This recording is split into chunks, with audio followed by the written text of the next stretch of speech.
Isa mere langi-langi ang may luho dito.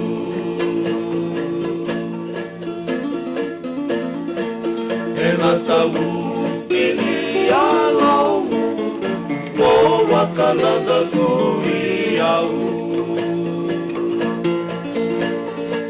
Ang beile na yakian na no muyali karongan di ko nga.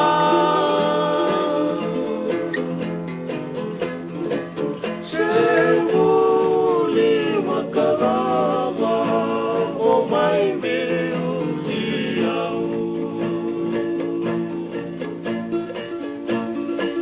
Ang senga ni maraw.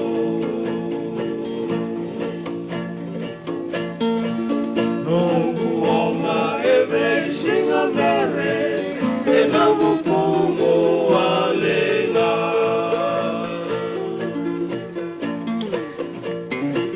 Nawei ka ko daw tangi